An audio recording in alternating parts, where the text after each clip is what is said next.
Long time no see.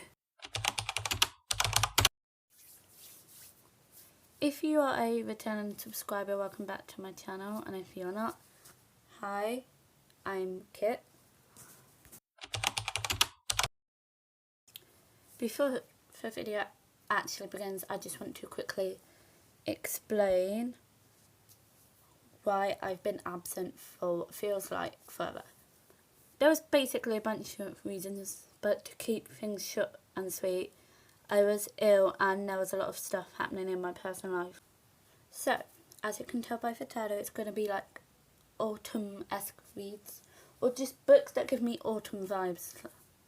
So, there are 4 groups.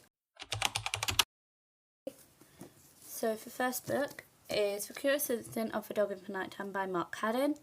This book follows Christopher, who has Asperger's syndrome, and it follows him as he finds his neighbour's dog. I'm pretty sure it's called Wellington. Yes, Wellington. Dead in the garden, and it just follows Christopher as he solves the case. But because of his Asperger's, he doesn't see things like everybody else. And a cool thing the book does is the chapter numbers are actually all prime numbers, because Christopher's extremely good at maths. And this book is one of my favourites.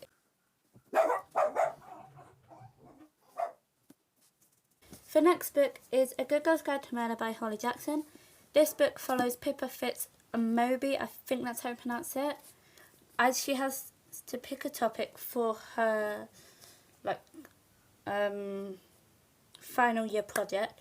And so she chooses this cold case that happened in her town, and it's the case of Andy Bell, which is a teenager that went missing and then was found murdered by her boyfriend. So Pippa chooses this cold case and then actually solves it. And without going into too much detail, there's a lot of twists and turns, and I just full on recommend it. It's also a trilogy, so it has A Good Girl's Guide to Murder, Good Girl Bad Blood, and then As Good as Dead. I've read them all, and then there's also a prequel, which is a World Book Day book, which is called Killjoy, which looks like this. And I just totally recommend it. So in this group I only have 3 books. So starting with For Green Mile by Stephen King. So I haven't read it, so I'm not 100% who it follows, but I'm pretty sure it follows a new resident in 1932 on death row called John Coffey, who is a black man and was convicted of a murder of 2 little girls, which he did not do. However, because it's Stephen King, there's a little bit of paranormal-esque into it, and he has strange powers. That's all I know, because I was reading the blurb, but that's all I know. So the next book is Dracula by Bram Stoker. I got this for my birthday from my boyfriend. I haven't read it yet, but I do want to. I'm determined to read it this month. So basically, everyone knows the story of Dracula. Basically, this really old guy that lives in a castle that sucks your blood. Yeah, and then the blurb says, there he lay looking as if youth had been half renewed. The white hair moustache was changed to dark iron grey. The cheeks were fuller and the white skin seemed ruby red underneath. The mouth was redder than ever, for on the lips were gouts of fresh blood which trickled from the corners of the mouth and ran over the chin and neck. Even the deep burning eyes seemed set amongst swollen flesh, for the lids and pouches underneath were bloated. It seemed as if the whole awful creature was simply gorged with blood. He lay like a filthy leech, exhausted with his repletion. Thus Bram Stoker, one of the greatest exponents of the supernatural narrative describes the demonic subject of his chilling masterpiece, Dracula, a truly iconic and unsettling tale of vampirism. So this book, I have it, Frankenstein by Mary Shelley. So this book follows Dr. Frankenstein and Frankenstein's monster. So the way it starts is it gives you a bit of a backstory of Dr. Frankenstein, and then he creates this monster. And then it switches to Frankenstein's monster's point of view. And he's basically a child. I don't know how to describe it. And honestly, I felt so guilty and I felt so sorry for Frankenstein's monster. And like, even though I'm pretty sure everyone knows the story of Frankenstein, like he killed people. So a common misconception in the media is the monster is called Frankenstein, but actually Frankenstein is the doctor, hence Dr. Frankenstein, because the monster does not have a name, which clearly showed that Dr. Frankenstein did not care about his creation at all. It's a shit description. So on the blurb it says, Frankenstein is a classic gothic horror novel which has thrilled and engrossed readers for 2 centuries. Written by Mary Shelley, it is a story which she intended will curdle for blood and quicken for beatings of the heart. The tale is a superb blend of science fiction, mystery and thriller. Okay, there we go. Victor Frankenstein, driven by the mad dream of creating his own creature, experiments with alchemy and science to build a monster stitched together from dead remains. Once the creature becomes a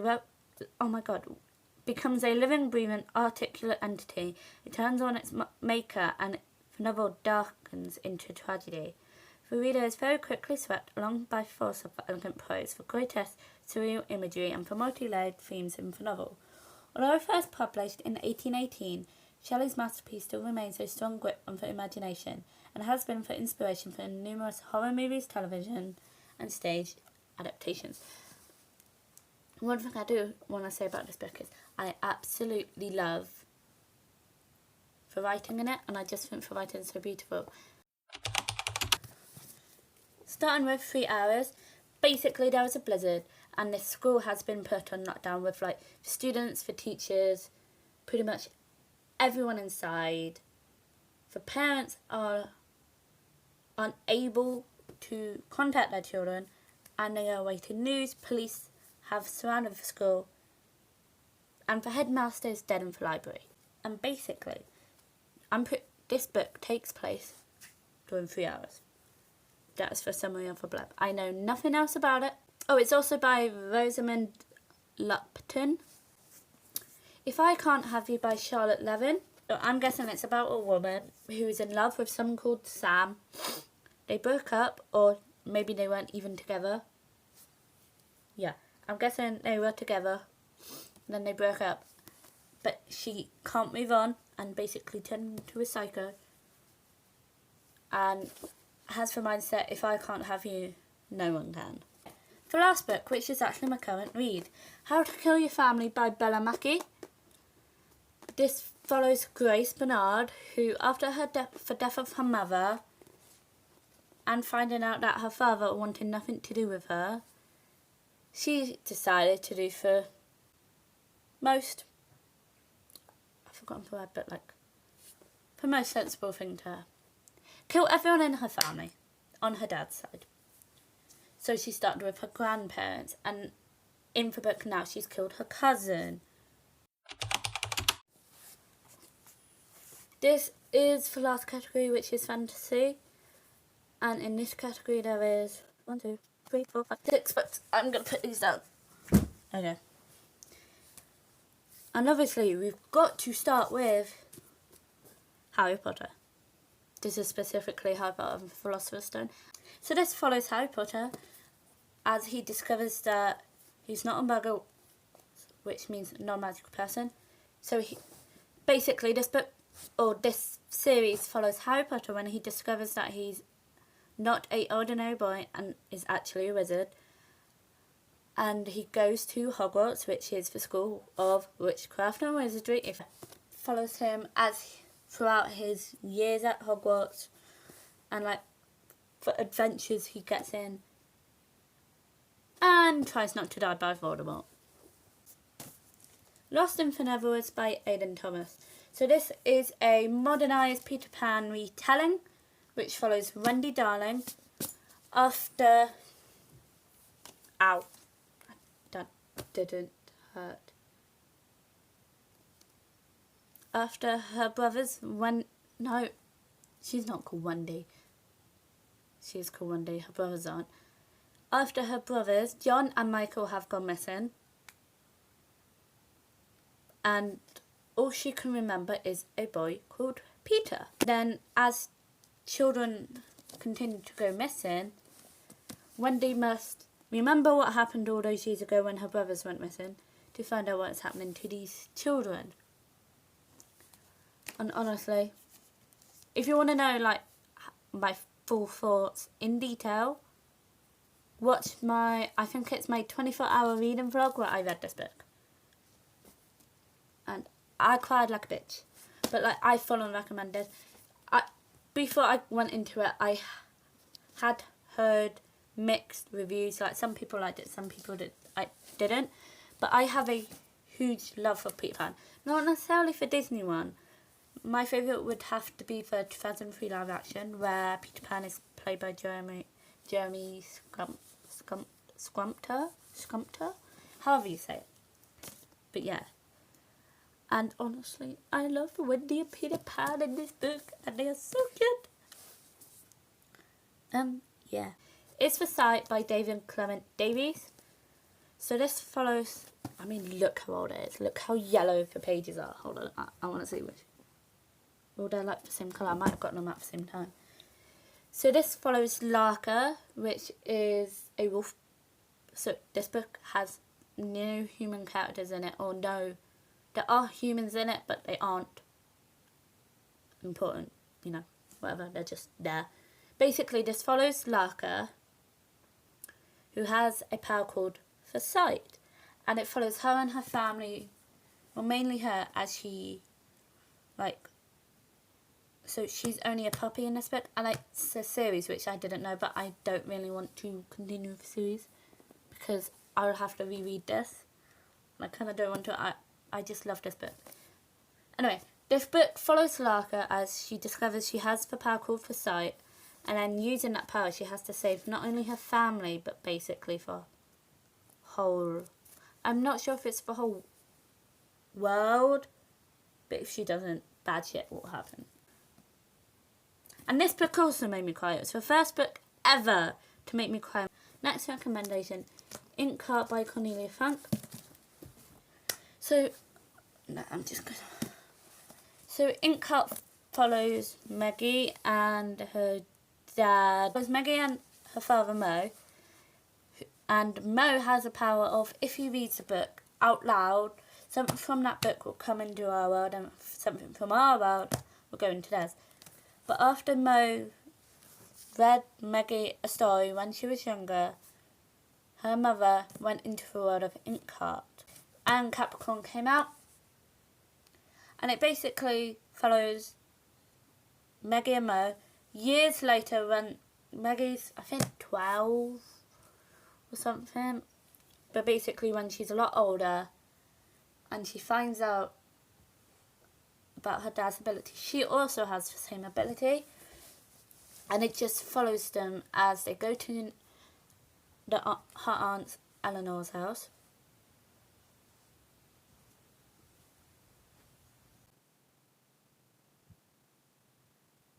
Oh yeah.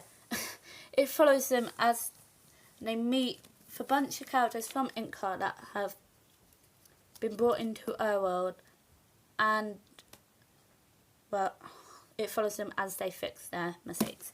Reflection by Elizabeth Flynn. Sorry. So this is part of the Disney Twisted Tale series, which are basically what if the Disney films didn't end how they did. And this one is what if Mulan had to go to the underworld. So in this version, Captain Shang died, and Mulan has to go to the underworld to get his soul back to save China. I have not read. Shadow and Bone by Lee Bardugo.